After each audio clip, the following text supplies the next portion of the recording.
এই প্রজাপতিটা এসে ঠিক আমার বিছানার উপরে বসেছিল। মাশাআল্লাহ, আল্লাহর সৃষ্টি কতই না সুন্দর। পাঁচলাইশ পুলিশ কর্তৃপক্ষ থেকে অসীম জাওয়াদের জন্য দোয়া করছিলেন। এদিকে বুড়িমা সকাল সকাল স্কুলে যাওয়ার জন্য রেডি। আসসালামু আলাইকুম ভিউয়ার্স, আশা করি সবাই ভালো আছেন। আলহামদুলিল্লাহ, আমরাও ভালো আছি। আমার বুড়িমাকে যে নতুন ঝুঁটি দিয়ে আমি সুন্দর করে ঝুঁটি করে দিয়েছি, খুবই সুন্দর লাগছিল। আমার বুড়িমাও খুব খুশি, যেহেতু সে নিজের হাতে কিনেছিল এই ঝুঁটিগুলো। আর এদিকে তাকে তো কর্নফ্লেক্স খাইয়ে দিয়েছি। এরপরে যাওয়ার আগে আগে তাকে একটু পানি খাইয়ে দিচ্ছি। আসলে অনেক গরম পড়ছে আবার, কিন্তু যাই হোক, ওর জন্য এদিকে আমি ডাল পুরি বানিয়ে নিচ্ছি, ডাল পুরি ভেজে নিচ্ছি। আমি যদিও বা সব কিছু ঘরেই তৈরি করি, আমি হাতে বানানো জিনিসগুলো আমার বাচ্চাদেরকে দেওয়ার ট্রাই করি। বাইরে থেকে খুব একটা এই ধরনের ঝাল কিংবা ফাস্টফুড খাবার আমি খুব কম কিনি না বলতে গেলে। যাই হোক, এই যে ওকে এখান থেকে ডাল পুরি ভেজে দিচ্ছি, যেহেতু ওর টিফিন আইটেমগুলো মোটামুটি শেষ হয়ে গিয়েছিল। যাক, নিয়ে এসেছি ওগুলো আবার। তারপরও ও তো ডাল পুরি পছন্দ করে, তাই ভাবলাম 2টা ডাল পুরি ভেজে দিই। এটা গতকালকের ছিল অবশ্যই এই ব্লগটা। ডাল পুরি দিয়ে দিলাম। আর সে তার বাবার সাথে চলে যাচ্ছে স্কুল, যেহেতু অনেক কাছে বাসার পাশেই, তাই আর কি আমি আমার কাজ রেখে আসলে আমি বের হতেও চাই না। আর সকালবেলা না গেলেও চলে, ওর আব্বু দিয়ে আসতে পারে। আবার বড় মেয়েকে যেহেতু ইউনিভার্সিটিতে নিয়ে যাবে, সে আবার গাড়ি নিয়ে আসবে, যার কারণে বের হতেই হবে যখন আমার মেয়েকে নিয়ে যায় আর কি। যাই হোক, এদিকে বিছনা টিছনা সব তো এলোমেলো, সবাই রাত্রে ঘুমিয়েছে, মোটামুটি সব এলোমেলো হয়ে আছে। এই যে আমার রুম, এই যে ডাইনিং রুম, এই যে মেয়েদের রিডিং রুম কিংবা গেস্ট রুমটা, আর আমার মেয়েদের রুমটা তো ওরা এখনও ঘুম, বড় 2 মেয়ে, ওরা উঠলে তখন ওটা গুছাবো। আমি আস্তে আস্তে এগুলো সব গুছিয়ে নিচ্ছি।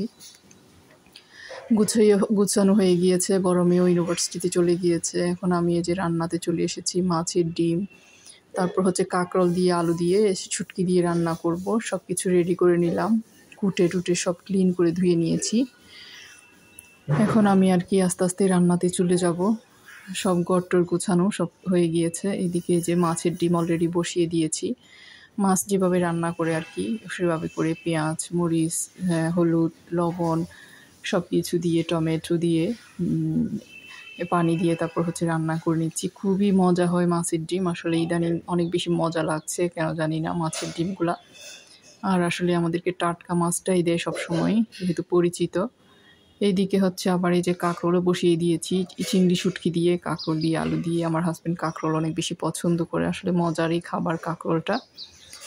কিন্তু আসলে একটু লবণ বেশি দিয়ে দিয়েছিলাম এই কাঁকরোলের মধ্যে, কেন জানি হঠাৎ ভুলে একটু লবণ বেশি দিয়ে দিয়েছিলাম। যাই হোক, এই যে রান্না হতে থাক। এদিকে বড় মেয়ের জন্য আমি একটুখানি ফ্রাইড রাইস করে দিয়েছি। সে সকালে ইউনিভার্সিটিতে যায়, আসতে আসতে দেখা যায় যে অনেক সময় 5টা বেজে যায়। এসে আর ভাত খায় না, আসলে সে সকালে পরোটা দিয়ে চা খেয়ে চলে যায়। যার কারণে ওকে ইদানিং বলতেছি যে তুমি একটু হলেও ভাত খেয়ে যাবা।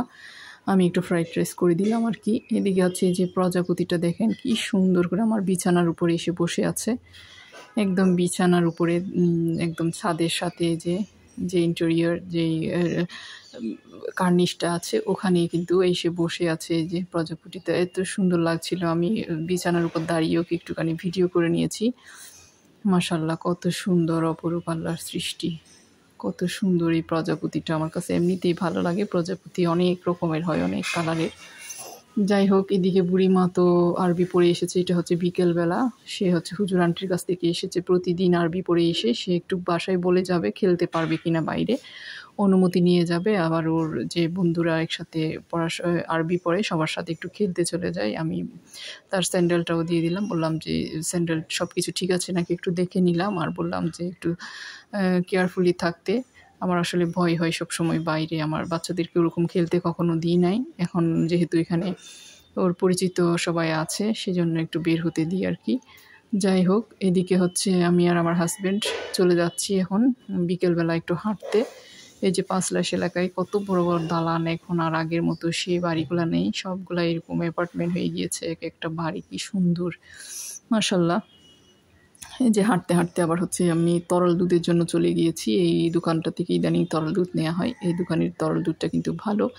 আমার একজন ভাসুর কিন্তু আমার হাজব্যান্ডকে বলেছিল যে এখান থেকে নিও, এখানে তরল দুধগুলো ভালো, আমি এখান থেকে নিই। যার কারণে ইদানিং আমরা ওখান থেকে তরল দুধটা আনছিলাম আর কি, ওখান থেকে আনি, যেহেতু রাত্রে আমরা মোটামুটি দুধ খাওয়ার ট্রাই করি, বাচ্চাদেরকেও দিই, যার কারণে এদের এই দোকানের দুধগুলো মোটামুটি ভালো, খেতেও খুবই মজা। যাই হোক, অনেক দোকানে দেখা যায় যে খুবই পাতলা হয় দুধ, এখন আসলে বোঝাও যায় না যে কোনটা অনেক ঘন ভালো, দেখা যায় যে ওইটাতে ভেজাল থাকে। যাই হোক, নিলাম, দুধটাও নিয়ে নিয়েছি। আসার সময় আবার দেখলাম যে এখানে এই যে পাঁচলাইশ থানা পুলিশ, ভারপ্রাপ্ত পুলিশের পক্ষ থেকে এখানে হচ্ছে পাইলট অসীম জাওয়াদের জন্য দোয়া করা হচ্ছে, 1 মিনিট নীরবতা পালন করা হচ্ছে। আর হচ্ছে যে আমাদের এই খেলার মাঠ, আমার জানলা দিয়ে দেখা যায়, এই মাঠটা সবসময় দেখায় আপনাদেরকে, এখানেও খেলার জন্য বাচ্চাদেরকে বলছেন আর কি উনি। আবার হচ্ছে পড়াশোনার জন্য উনি কিছু বাচ্চাদেরকে হচ্ছে আদেশ উপদেশ দিচ্ছেন আর কি। তো আমাদেরকেও ডাকা হয়েছে, আমরাও এসেছি এখানে, ওনাদের সাথে নিরাপত্তা পালন করেছি, সব কিছুতে অ্যাটেন্ড করেছি। আলহামদুলিল্লাহ ভালো লেগেছে, একটা ভালো কাজ করতে পেরে। সবার সাথে দেখা হলো, একজন প্রতিবেশী হিসাবে, একজন গার্ডিয়ান হিসাবে। আমার বাচ্চারাও আছে, ওরাও খেলতে এসেছে, ওরাও এখানে দাঁড়িয়েছে সবাই মিলে। যাই হোক, খুব সুন্দর একটা সময় কেটেছে। আর হচ্ছে এটা করে বাসায় চলে এসেছি। এখন হচ্ছে এটাও কিন্তু আমি মেশিনটাও বের করেছি। আমি আসলে চাচ্ছিলাম যে কয়েকটা কোশনের কাভার সেলাই করতে। আমার হয়তো চিন্তা ছিল যে কিছু তুলা নিয়ে আসবো, শিমুল তুলা হোক, যেই তুলা হোক, এনে আমি কয়েকটা কোশন, 5টা কোশন ঘরে বানিয়ে নিব তুলা এনে। জানি না এখনও হবে কিনা, হয়তো দেখা যাবে যে রেডিমেড কিনে ফেলবো। তারপরেও আমি এভাবে করে কাভারগুলো বানিয়ে নিয়েছি, এগুলো সেলাই করেছিলাম আর কি, আরও কয়েকটা বাকি রয়ে গিয়েছে। যাই হোক, মাঝে মধ্যে মেশিনে কাজ করতে ভালো লাগে আসলে। এদিকে হচ্ছে সেই যে মিল্ক খাচ্ছিলাম আর কি রাত্রে, আর কলা আর মিল্ক, এটা তো রাত্রে শোয়ার আগে আমরা খাই, যেহেতু আর্লি ভাত খেয়ে নিই, যার কারণে কিছু না কিছু ফ্রুটস তো আমাদের রেগুলার খেতে হয়। আর কলাটা আমাদের থাকে সব সময় রেগুলার খাবারের মধ্যে, কলাটা রাত্রে আমরা খাই, রাত্রে হোক সকালে হোক যে কোনো টাইমে খাওয়া হয় আর কি। আর এদিকে এই যে তরমুজটাও কেটে দিয়েছি, আমার মেয়েরা খাবে, ওরা বললো যে ওরা রাত্রে মানে খাবে। বাচ্চা মানুষ আসলে ওরা যে কোনো সময় খেতে পারে, ওদের এখনও বয়স কম, আমরা তো সব সময় সব কিছু হজম করতে পারি না। যাই হোক, ওদের জন্য এইভাবে করে কেটে রেখেছি। এদিকে আমিও খেয়ে নিলাম, সবাইকে মিল্ক দিয়েছি, সবাই যার যার মতো করে খেয়ে নিবে। আজ এতটুকু, আসসালামু আলাইকুম।